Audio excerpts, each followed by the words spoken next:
नमस्कार, मी अक्षरा पाटील. पुस्तक वाचन या यूट्यूब चॅनलमध्ये आपणा सर्वांचं खूप मनापासून स्वागत. मित्रांनो, सुधा मूर्ती यांच्या लेखणीतून साकारलेली कादंबरी अस्तित्व भाग 9 याचं वाचन करत आहोत. तत्पूर्वी चॅनलवर पहिल्यांदाच असाल किंवा चॅनल यापूर्वी सबस्क्राईब करायचं राहून गेलं असेल तर चॅनलला आधी सबस्क्राईब करा आणि तुमची आवडती कादंबरी कमेंट बॉक्समध्ये कळवायला अजिबात विसरू नका.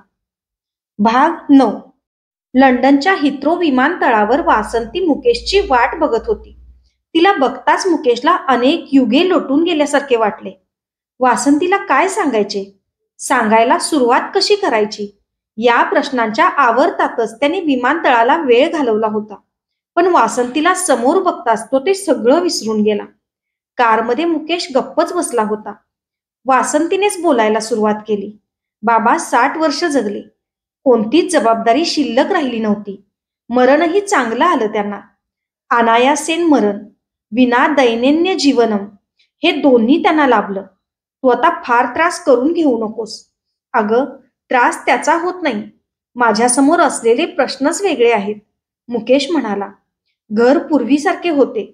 वासंतीतही काही फरक झालेला नव्हता. पण मुकेशमध्ये खूपच बदल झाला होता. गेल्या 2-3 आठवड्यात त्याच्या मनाला खूप त्रास झाला होता. तो त्याचा राहिलाच नाही. वासंतीला मुकेश बरोबर खूप काही बोलायचे होते. रावसाहेब हे तिचे सासरे असले तरी वासंतीच्या वडिलांपेक्षाही अधिक प्रेमाने तिला त्यांनी वागवले होते. वासंतीच्या वडिलांना मुली म्हणजे तिरस्कार वाटायचा, पण रावसाहेब तसे नव्हते. ते लंडनला यायचे तेव्हा किंवा वासंती भारतात यायची तेव्हा रावसाहेब वासंतीशी खूप आपुलकीने प्रेमाने वागत. एखाद्या मित्राने द्यावा तसा कधी कधी रावसाहेब वासंतीला सल्ला द्यायचे. ती सून असली तरी त्यांनी तिला आपल्या मुलीप्रमाणेच वागवले. सुमती सुद्धा वासंती बरोबर तशीच वागत होती. काहीही घेतले तरी ती 2 वस्तू घ्यायची. नीरजा आणि वासंती या दोघींवर तिनं सारखेच प्रेम केले.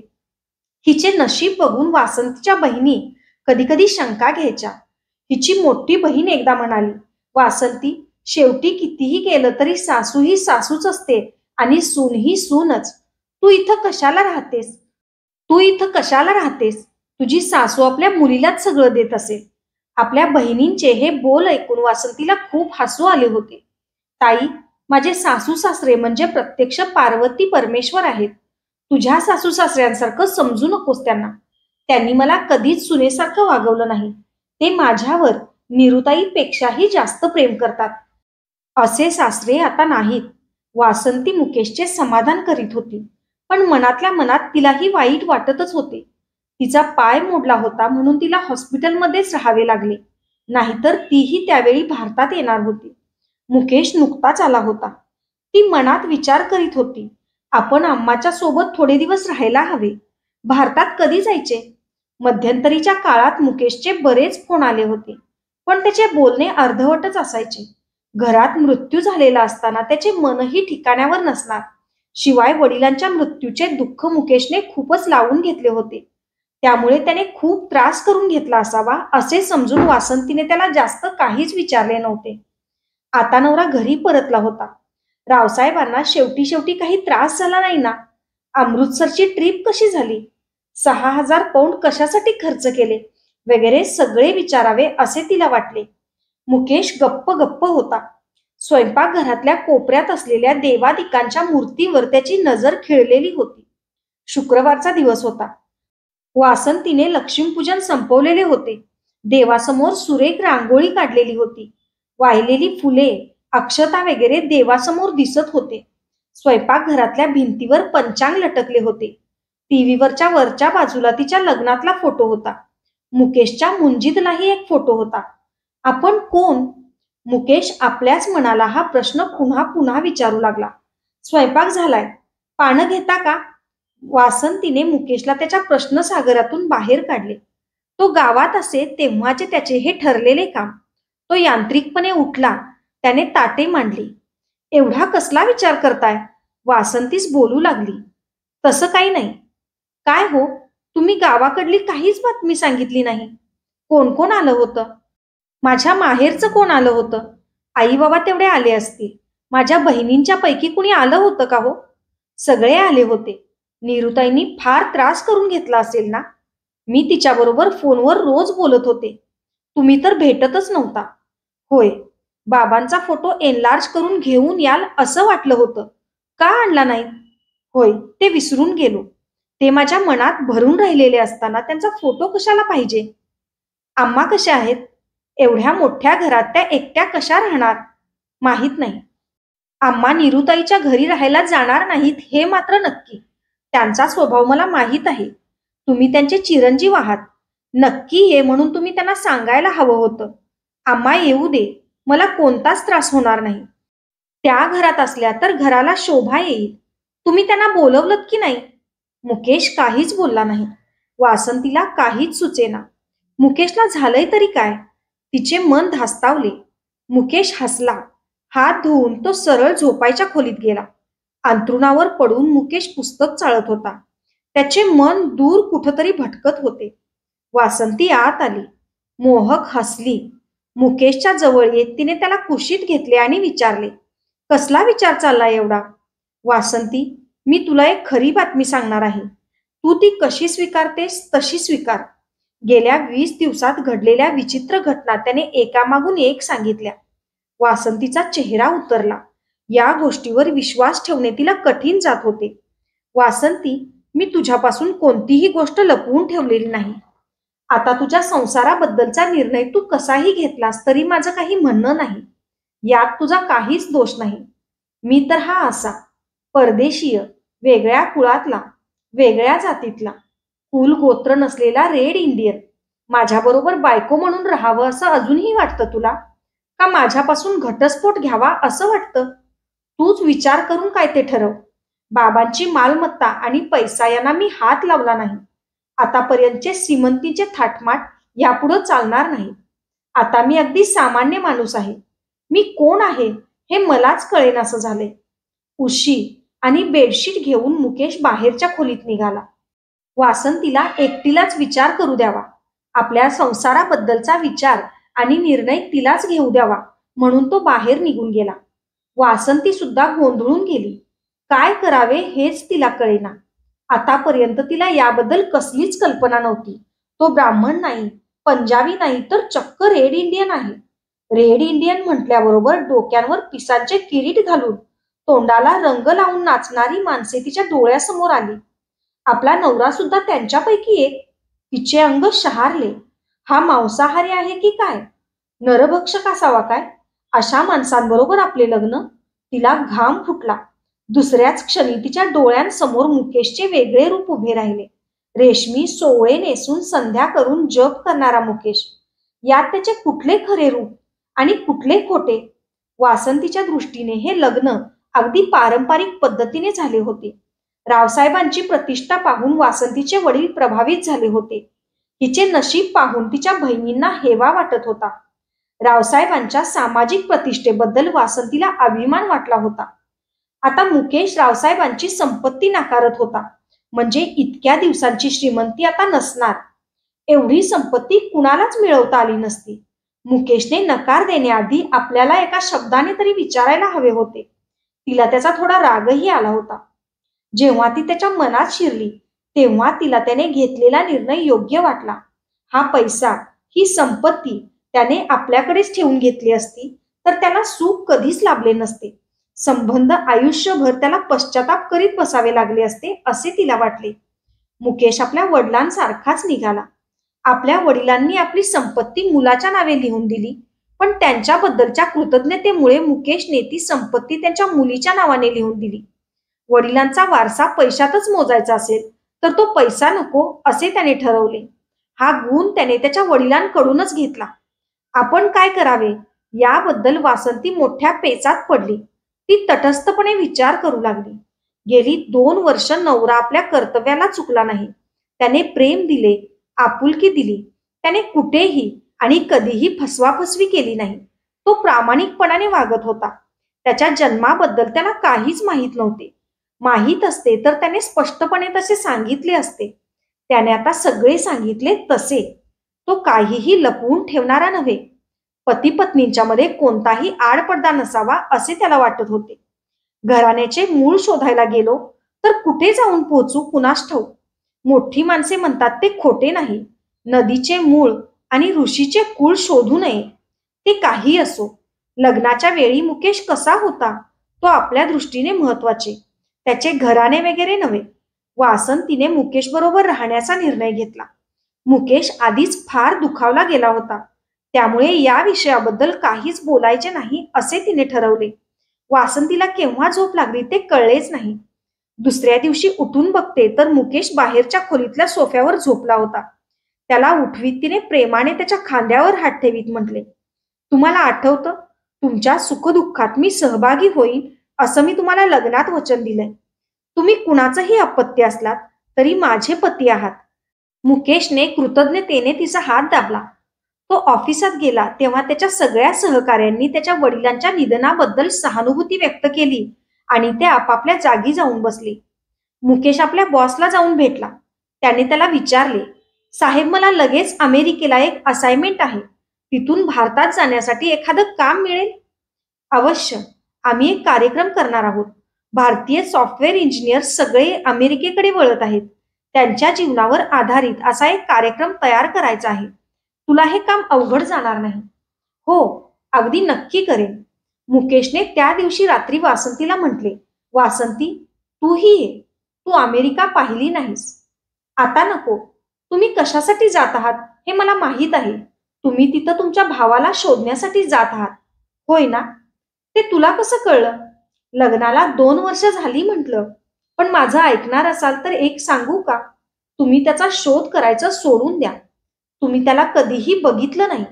दोघं कधीही एकत्र आला नाहीत आणि तो तर अमेरिकेतच वाढलेला. त्याचं आणि तुमचं कसं पटणार? तसं काही नाही. रुपिंदरला बघून कितीतरी वर्ष झाली होती, पण तिच्याकडे बघताच मला अजिबात तसं वाटलं नाही. वासंती, तुला हे कळायचं नाही. मला माझ्या दादाला शोधलंच पाहिजे. मी तरी येणार नाही. मी आले तर तुमचा खर्च नाही का वाढणार? आता खर्चाचा विचार दोघांनी मिळूनच केला पाहिजे असेच वासंतीला सुचवायचे होते. पूर्वीची परिस्थिती वेगळी होती. रावसाहेबांना एक फोन केला की सगळी व्यवस्था होत होती. बदलत्या परिस्थितीशी जमवून घेण्यासाठी थोडा वेळ लागतो. गरिबीतून श्रीमंतीकडे जाणे सोपे असते, पण उलटा प्रवास फार त्रासदायक असतो. मुकेशने प्रवासाची सगळी तयारी केली. मुकेश याच्याही आधी अमेरिकेला गेला होता, पण आत्ताचा हा दौरा एकाच कारणासाठी होता. सॉफ्टवेअर एक्सपोर्टमुळे आणि संगणक क्रांतीमुळे अनेक भारतीय अमेरिकेत गेले होते. याही आधी अमेरिकेत जाणाऱ्या भारतीयांची संख्या कमी नव्हती, पण सामान्य दर्जाची कामे मिळवण्यासाठी कामगार म्हणून किंवा हुशार विद्यार्थी म्हणून जाणारेच अधिक होते. आता अमेरिकेला जाणारे प्रोफेशनल होऊन जात होते. अनेक भारतीय अमेरिकेत जाऊन मोठे उद्योगपती झाल्याची उदाहरणेही होती. बे एरिया हा सॅन फ्रान्सिस्को जवळ असलेला भाग. हा भाग भारतातल्या कुठल्याही उपनगरासारखाच आहे. तिथल्या भारतीयांच्या जीवनावर आधारित एक कार्यक्रम करण्याची कामगिरी मुकेशच्या बॉसने मुकेशवर सोपवली होती.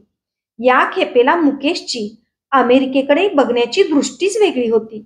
हा देश आपला, आपल्या पूर्वजांचा. गोऱ्या लोकांनी आपल्या लोकांच्यावर गुलामगिरी लादली आणि या देशावर आपला अधिकार गाजवायला सुरुवात केली. हा एक अत्यंत समृद्ध असा देश. इथं आपल्या दादाला कसं आणि कुठं शोधायचं? मुकेशच्या मनात पुन्हा प्रश्नांचं मोहोळ उठलं. कॅलिफोर्निया हा सुंदर प्रांत. तिथे नुकत्याच सुरू झालेल्या वसंत ऋतूमुळे त्याच्या सौंदर्यात अधिकच भर पडली होती. तऱ्हेतऱ्हेची फुले आणि तऱ्हेतऱ्हेच्या आकारातली फळे पाहून डोळे तृप्त होत होते. पण मुकेशचे मन त्यात फार काळ रमले नाही. मुकेशने कुठेतरी वाचले होते ते त्याला आठवले. Indians are intimate without being friendly, westerners are friendly without being intimate. आपल्या कामाबरोबरच मुकेशने आणखी एक काम केले, ते म्हणजे त्याने सॅक्रेमेंटच्या जवळ असलेल्या सरकारी हॉस्पिटलचा शोध लावला. संगणकाच्या सहाय्याने तिथले जुने दाखले मिळवणे सोपे होते. रुपिंदरने सांगितल्याप्रमाणे 31 डिसेंबरला तिच्या पोटी मृत बालक जन्मल्याची नोंद होती. 1 जानेवारी 1968च्या दिवशी शेंटो बिगाट आणि त्यांची बायको नेनी बिगाट यांना मुलगा झाल्याची नोंद होती. त्या मुलाचे नाव एड असे लिहिले होते. त्याच्याही आधी 6 वर्षाचा त्यांना एक मुलगा होता. तिथून जवळच्याच पोलीस स्टेशनमध्ये जाऊन त्याने शेंटो आणि नेनी यांच्या मृत्यूचे दाखले पाहिले आणि एडला दत्तक दिल्याबद्दलचेही कागदपत्र पाहिले. 3-4 स्मशानात जाऊन मुकेशने रॉबीचा शोध घेतला, पण हाती काहीच लागले नाही. ज्या अर्थी रॉबीच्या मृत्यूची नोंद उपलब्ध नाही, त्या अर्थी तो जिवंत असला पाहिजे. तो जिवंत असलाच तरी कुठल्या तरी अनाथ आश्रमात दाखल झाला असला पाहिजे, कारण या देशातल्या कायद्यानुसार रस्त्यावर सापडलेल्या मुलाला कुणालाही आपल्या घरी घेऊन जाता येत नाही, असे त्याला सांगण्यात आले होते. त्या प्रदेशात 2 अनाथ आश्रम होते. पहिल्या अनाथ आश्रमात त्यावेळची नोंद नव्हती, पण दुसऱ्या अनाथ आश्रमात त्या अपघातानंतर थोड्या दिवसांनी एक मुलगा दाखल झाल्याची नोंद होती. त्यांचा दाखला बघण्यासाठी मुकेश आणि त्याचा तिथला मित्र हे निघाले. त्या दाखल्यात त्या मुलाबद्दलची सगळी माहिती दिली होती. त्याचे नाव होते मार्टिन. रस्त्याच्या कडेला असलेल्या झाडात एक मूल बेशुद्ध होऊन पडले होते. त्याला कुणीतरी पाहिले आणि त्याला अनाथ आश्रमात आणून दाखल केले होते. ते मूल अनाथ आश्रमात आले तेव्हाचे त्याचे कपडे, त्यावेळचा त्याचा फोटो हे सगळे तिथे चिकटवले होते. मुकेशचा 6व्या वर्षी काढलेला फोटो त्याच्यासारखाच दिसत होता. फरक होता तो त्याच्या गालांमध्ये. त्याच्या गालावर काळा तीळ होता. रुपिंदरने वर्णन केल्याप्रमाणे लाल चौकड्याचा शर्ट त्याच्या अंगावर होता. त्याचे दुसरे नाव असले तरी तो आपला भाऊच असल्याबद्दल मुकेशची खात्री पटली. पुढे त्याचे काय झाले? तो आता कुठे असेल? त्या अनाथ आश्रमाची वॉर्डन मार्था या मध्यम वयाची दिसत होती. जुनी सगळी कागदपत्रे काढून बघताना तिच्या मागच्या आठवणी जाग्या झाल्या. होय, मार्टिनच्या डोक्याला मार लागल्यामुळं त्यानंतरचे 7-8 महिने त्याला मागचं काहीच आठवत नव्हतं. त्याला मनोविकार तज्ञाकडे नेल्यावर ते म्हणाले की त्याची स्मृती सावकाशपणे जागी होईल. त्याच्यासाठी त्याच्यावर कोणत्याही प्रकारचा दबाव आणू नका. त्यामुळे त्याला आम्ही मार्टिन म्हणूनच हाक मारू लागलो. पुढे तेच नाव रूढ झाले. नंतर त्याची प्रकृती स्थिर व्हायला 2 वर्ष लागली. तो अभ्यासात खूप मागे होता, पण संगीत, चित्रकला, खेळ याची त्याला फार आवड होती. इथं किती वर्ष होता? साधारण 12 वर्ष होता. तो कॉलेजला गेला नाही. त्या वयात त्याला इथं राहायचं म्हणजे कंटाळवाणं वाटलं असणार. 18 वर्षाचा झाल्यावर तो निघून गेला. त्याला त्याच्या लहानपणीची आठवण होती का? असेल. इथं कुणाला माहीत असणार. प्रत्येकाला कुठली ना कुठली समस्या असतेच. याचे कुणीतरी वारसदार असतील तर त्यांनी येऊन भेटावं असं इथल्या पोलिसांनी जाहीर केलं होतं, पण कुणीही आलं नाही. तो आता कुठं आहे? इथून जो गेला तो परत काही इथं आला नाही. आपला पत्ता सुद्धा त्यानं कळवला नाही. त्यामुळे त्याचा नेमका पत्ता आम्हाला माहीत नाही. पण 6 महिन्यांपूर्वी मार्केट बास्केट जवळ मॅक्सी फूडमध्ये त्याला पाहिल्याचं कुणीतरी सांगत होतं. आपला भाऊ रेस्टॉरंटमध्ये वेटरचं काम करतो. त्याच्यावर शिक्षणाचे संस्कार झाले नाहीत. भारतात वाढलेल्या मुकेशला हे सगळे नवीन होते, पण अमेरिकेतल्या मुक्त विचारसरणीत असल्या हळवेपणाला स्थान नव्हते. मुकेशने टेडचे आभार मानले आणि तो मार्केट बास्केटकडे निघाला. हा मुकेशचा आपल्या भावाला शोधण्याचा अखेरचा प्रयत्न होता. मॅक्सी फूडच्या आत पाऊल ठेवताच त्याच्या पोटात ढवळून निघाले. तिथल्या मांसाहारी पदार्थाच्या वासाने त्याला शिसारी आली. तो टेबलाजवळ जाऊन बसताच एक वेटर आला. मुकेशने वर बघितले आणि त्याला धक्का बसला. हुबेहूब त्याचीच प्रतिकृती असावी असे त्याला वाटले. हाच आपला भाऊ. त्याच्या गालावर काळा तीळ आहे. आणखी 6 वर्षांनी आपणही कदाचित असेच दिसू. मुकेश मनातल्या मनात विचार करीत होता. तुमचं नाव मार्टिन आहे काय? होय, पण तुम्हाला काय माहित? तुमच्याजवळ थोडं खाजगीत बोलायचं आहे. मग असं करा, अर्जुन अर्ध्या तासानं माझं काम संपेल, तोपर्यंत तुम्ही बाहेर थांबा. तिथून कधी एकदा बाहेर पडू असे मुकेशला वाटत होते. मांसाहारी पदार्थांच्या वासाने त्याला शिसारी आली होती. अर्ध्या तासानंतर मार्टिन आला. त्याने सिगारेट पेटवली. मी मुकेश राव. मुकेशने त्याला आपली ओळख करून दिली. ते दोघे एकमेकांच्या समोर बसले. एकाच रक्ताचे, एकाच आईच्या पोटी जन्मलेले, अगदी एकसारखे दिसत होते. माझ्याजवळ काय बोलायचंय?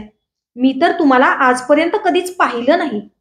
होय, पण तू तुझ्या लहानपणी सॅक्रेमेंटत असलेलं तुला आठवतंय? थोडं थोडं. तुला एड नावाचा लहान भाऊ होता काय? असेल. तुझे आई वडील रस्ता अपघातात गेले ते माहीत आहे?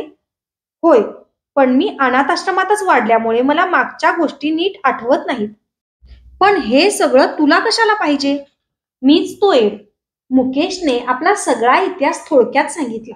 सोबत आणलेले पुरावे सुद्धा त्याने त्याला दाखवले. मार्टिनला आश्चर्य वाटले. तुला भेटून आनंद झाला. त्याने अगदी औपचारिकपणे सांगितले, तुला मुला वगैरे काही? मला 2 मुलं आहेत. तुला? मला अजून व्हायची आहेत. मी तुमच्या घरी येऊ शकतो? ये ना, त्यात काय? पुढे त्यांच्या बोलण्याचा विषय संपला. एकाच आईच्या पोटी जन्माला येऊन सुद्धा एकत्र न वाढल्यामुळे, एकत्र न खेळल्यामुळे ते एकमेकांना त्रयस्थांसारखे वाटत होते. त्या दोघांच्यात कोणत्याही प्रकारचे भावनिक बंधन नव्हते. मार्टिनचे घर जवळच होते. मार्टिन आपल्या घरी गेला. जाताना त्याने मुकेशला पण नेले. घरात शिरल्या शिरल्या तो सरळ स्वयंपाकघरात गेला आणि त्याने एक पॅक आणले. हे गाईचे मांस आहे. मला खूप आवडतं. आज सेलमध्ये गाईचं वासरूच कापलं होतं. त्याचेच तुकडे करून हे असे पॅक करतात. मार्टिनने माहिती दिली. मुकेशच्या डोळ्यांसमोर सुमती गायीची आणि गायीच्या वासराची पूजा करीत असलेले दृश्य उभे राहिले. सुमती पूजा करीत असताना नीरजा गायीच्या पावलांची रांगोळी काढत होती आणि मुकेश आईच्या सांगण्याप्रमाणे पूजा करीत होता. गोमांस, वासराचे मांस म्हणजे त्याला कल्पनाच करवेना. गाय ही अत्यंत पवित्र असते. त्याच्या मनावर तसे संस्कार झाले होते. घराच्या दारावर थाप मारताच एका कृष्णवर्णीय बाईने दार उघडले होते. 2 मुले जमिनीवर खेळत होती.